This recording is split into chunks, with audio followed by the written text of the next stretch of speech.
Hey, Broken World Entertainment, and this story is hilarious because it's so stupid, and it's just one of them. My God, how weak are these people? Truly, how weak are these people? Because Eternal Star says negative reviews took their toll, but we're not really about the movie's quality. Who are we talking about? And why did they take their toll? Well, we're talking about Kumail Nanjiani. I hope I'm saying that right. And he's complaining and basically says he went to therapy because of the backlash towards the film. This is as bad as Morfydd Clark saying she had to get therapy from doing action scenes in Rings of Power. How fragile are these people? But we're going to have a look at this because this is hilarious. So Marvel's Eternals hit cinemas in 2021, but did not get quite the reception Marvel Studios hoped for. Despite boasting a cast of past and future Oscar nominees, who cares? An intergalactic storyline and a bold and divisive new superhero group, the movie fell completely flat with critics. Despite gaining a much more favourable rating from audiences, no it didn't, that was the Shilds positively review bombing it, the bad reviews did a lot of harm to the film's box office performance as cinemas emerged from the COVID pandemic. However, according to the star Kumail Nanjiani, the critical mauling of the movie was not down to its quality. There's so much to unpack just from what they've said there. So they're saying, people saying the movie is terrible caused the movie to lose money. Really? That's the hill you want to die on with this? Because as they were trying to say, it got nothing but positive reviews. Oh, everyone was loving it. Oh, they were sold out all the time. And then, of course, all the morons and the shills tried to say, oh no, it made money. It didn't. It lost money. All of them have lost money. The only one that made money, and only just, was Guardians of the Galaxy Volume 3. And once again, we're not putting Spider-Man in there. Sony, not Marvel. So speaking with Michael Rosenbaum on the Inside of You podcast, that's an interesting podcast, actually, if you've ever watched it. He's got some interesting guests on there with interesting stories. Robert Patrick and Sean Bean, or Michael Bean, sorry, and even a lot of the guys from Star Trek. You hear more personal and behind the scenes type of stuff. But Nanjiani was on there and he explained how he took the reviews hard, but believes there was some weird soup. That's right, he said soup, that led to the movie being critically panned. And here's what he said. The reviews were really bad. I was too aware of the bad reviews. I was reading every review.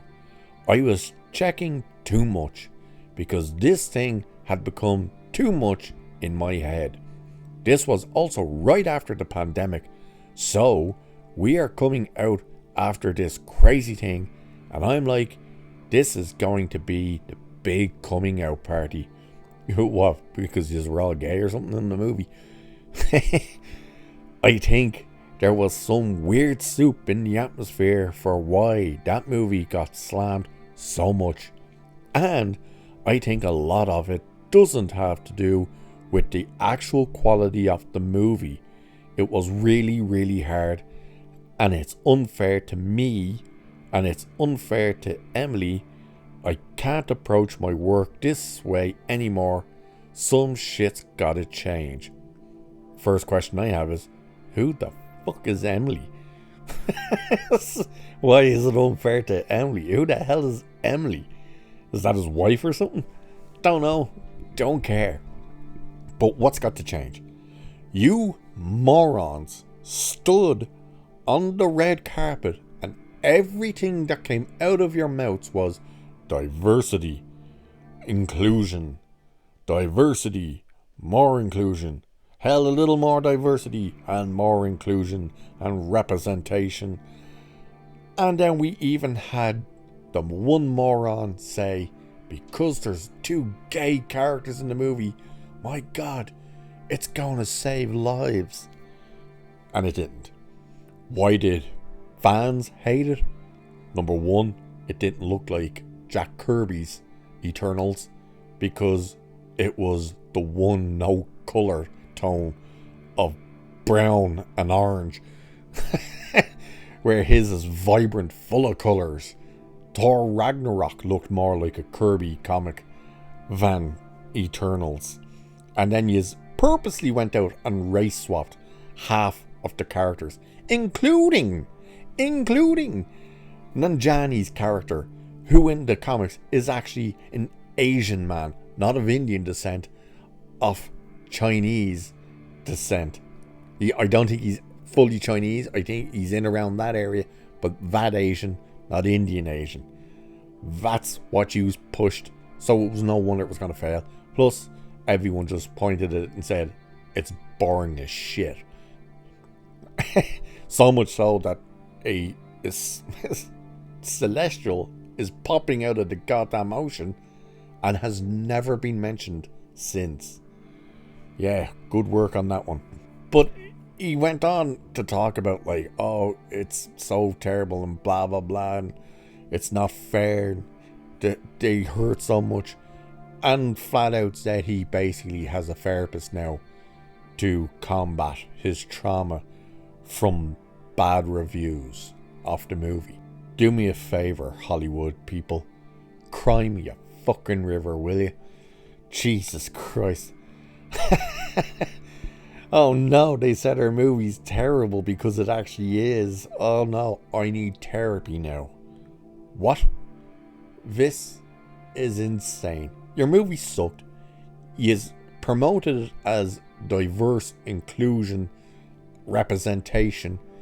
You put in the first gay kiss in a Marvel property that was so quick that they were able to just like that cut it out for the countries where it wasn't going to be allowed, which is exactly what they did.